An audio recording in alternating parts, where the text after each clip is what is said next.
From storyflo, this is your daily audio brief for June 16th. It's Riley, June 16th. 10 stories from overnight sourcing first, takes second. Let's get into it. First, from Ars Technica. SpaceX to acquire AI coding platform Cursor for $60 billion. SpaceX said it will buy the AI-powered coding platform Cursor in an all-stock deal valued at about $60 billion, with the transaction slated to close in the third quarter. The move follows SpaceX's recent IPO and the earlier merger that reshaped its sister AI unit, XAI. Cursor is essentially a version of Visual Studio Code that embeds large language model assistants directly into the editor. It was one of the first IDEs to offer that level of AI integration, letting developers generate, refactor, or debug code through conversational prompts. Since Cursor's launch, the big IDE players and a few AI firms have added similar features, so the competitive edge isn't as clear-cut as it once was. The acquisition seems aimed at bolstering SpaceX's internal tooling and keeping a foothold in the emerging AI developer market, rather than a sweeping bet on a dominant product. Next, second, from Ars Technica, SpaceX to acquire AI coding platform Cursor for $60 billion. SpaceX will acquire AI coding tool Cursor for $60 billion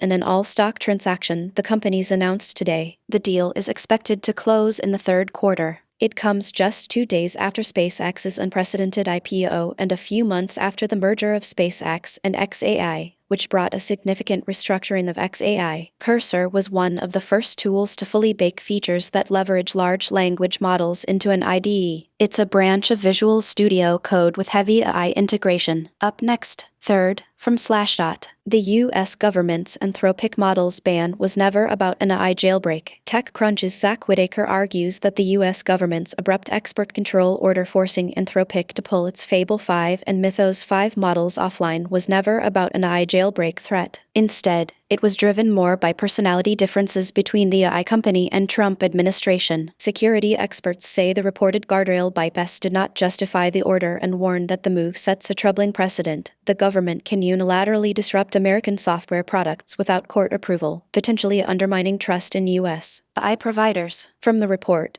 Katie Mousaris, a cybersecurity veteran and researcher who founded Ludus Security, said in a blog post that Anthropic recently shared with her a private copy of a paper written by security researchers describing an alleged guardrail bypass in Fable 5. Mousaris' blog post described how the researchers triggered the guardrail bypass, but said that the bypass itself should never have triggered an export control. The difference is largely between asking an AI model to review code for security issues versus asking it to fix this code. The end result is largely the same, even if the questions are posed slightly differently. The Wall Street Journal reports that the paper's authors are security researchers at Amazon. Mousaris said that Anthropic reached out to ask for her take on the paper. Mousaris and dozens of other top security researchers and experts have since called on the Trump administration to revoke the export control order, calling the move to pull advanced cybersecurity capabilities from network defenders in the U.S. as dangerous. Past administrations have made sweeping decisions on knowledge gaps. The behavior described in the paper cannot meaningfully be fixed,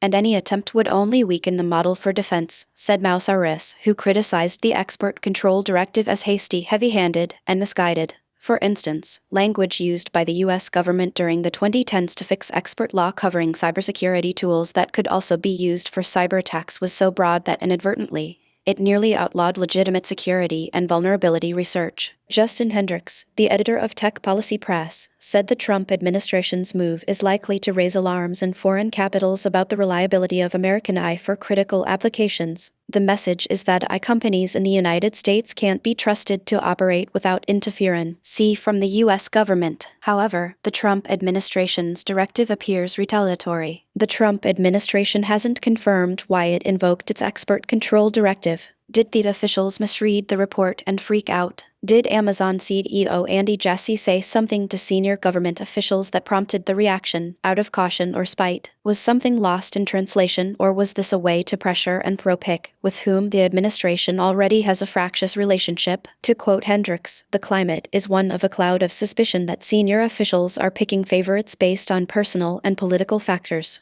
The aftermath is that the government has set a dangerous precedent about how much control it intends to wield over the release of American-made software. It's possible that the White House was unaware of the far-reaching consequences of the letter's demand, and officials are scrambling to undo the damage of their own making. This time the government took issue with Anthropic. Tomorrow it could be with anyone else. Read more of this story at /shot. And then, fourth, from ARS Technica Science. Key mission for Europe's commercial space enterprise scrubbed again. ISAR Aerospace's second test flight of the Spectrum rocket hit another pause. The team spotted an off-nominal reading in the vehicle's fluid system, so they called the launch offline to dig into the data and pinpoint the cause. It's the fourth launch window in 5 months that's slipped, each time the 28-meter, two-stage rocket has been staged at Andøya Spaceport in Norway. Despite the setbacks, ISAR still sits at the front of Europe's new generation launch vehicle scene, and the company says the analysis will feed directly into the next attempt. Next, fifth, from BBC News World.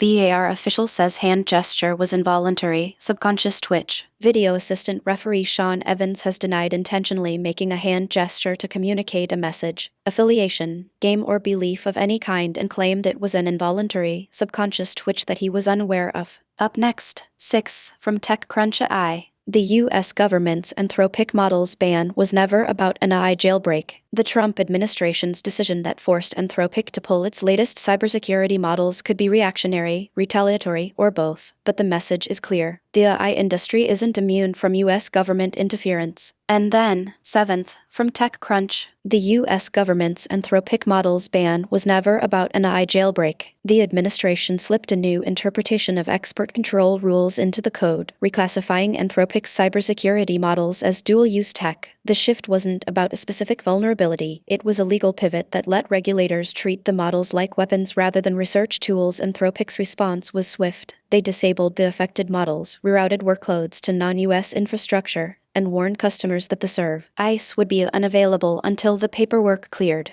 That meant the models had to be pulled from any US-based cloud service, even though the original paperwork never mentioned a jailbreak scenario. The move caught the industry off guard because the policy change was buried in a routine amendment, not a headline-grabbing announcement. What this shows is that the government can retroactively apply existing statutes to AI products, turning a compliance issue into a strategic lever. Companies now have to audit every model for dual-use risk, not just the ones that look obviously risky. In practice, the ban sends a quiet but firm reminder: the AI landscape is subject to the same geopolitical tug-of-war as traditional tech, and the rules can shift without a public debate. Next, eighth, from BBC News Top. VAR official says hand gesture was involuntary, subconscious twitch. Video assistant referee Sean Evans has denied intentionally making a hand gesture to communicate a message, affiliation, game or belief of any kind, and claimed it was an involuntary, subconscious twitch that he was unaware of. Up next, ninth, from BBC Sport Football. VAR official says hand gesture was involuntary, subconscious twitch. Video assistant referee Sean Evans has denied intentionally making a hand gesture to communicate a message, affiliation, game or belief of any kind, and claimed it was an involuntary, subconscious twitch that he was unaware of.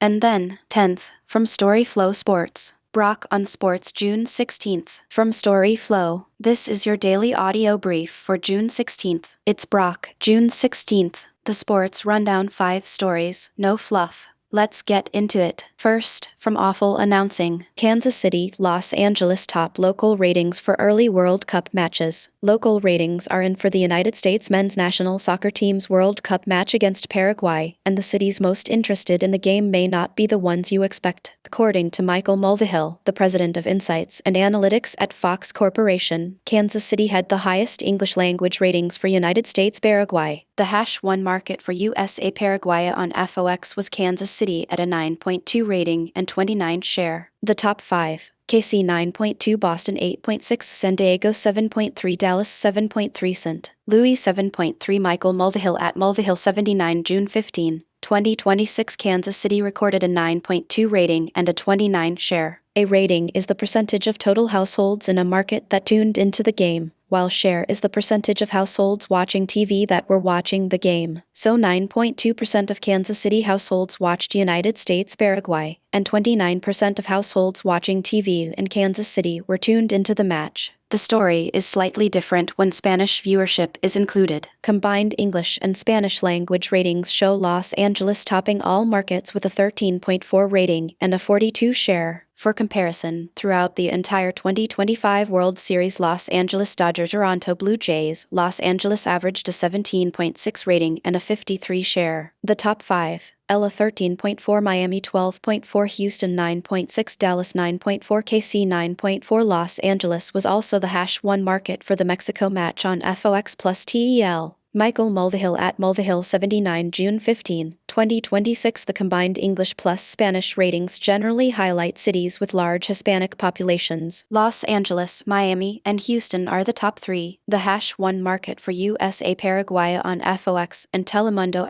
combined was Los Angeles with a 13.4 rating and a very impressive 42 share. But the English language ratings are far more interesting. Boston was No. 2 with an 8.6 rating, while San Diego, Dallas, and St. Louis tied at 7.3. Fox also revealed final national and local ratings for the opening Mexico-South Africa match and the later South Korea-Czechia match. Mexico-South Africa officially averaged 7.19 million English-language viewers, while South Korea-Czechia averaged 3.07 million viewers. Mexico-South Africa was up 150% from the Qatar-Ecuador opener in 2022, which averaged 2.89 million viewers on FS1. Kansas City and San Diego continued to deliver strong local ratings for both matches. San Diego posted a 3.83 rating and 21 share for Mexico-South Africa and a 2.96 rating and 12 share for South Korea-Czechia, while Kansas City recorded a 3.43 rating and 18 share and a 2.72 rating and 10 share, respectively. As soccer becomes increasingly mainstream in the United States, which cities truly embrace the sport will continue to be fascinating to watch. The post-Kansas City, Los Angeles top local ratings for early World Cup matches appeared first on Awful Announcing. Next, second, from Awful Announcing, famed Boston sports radio host Eddie Andelman dies at 89. That's the day.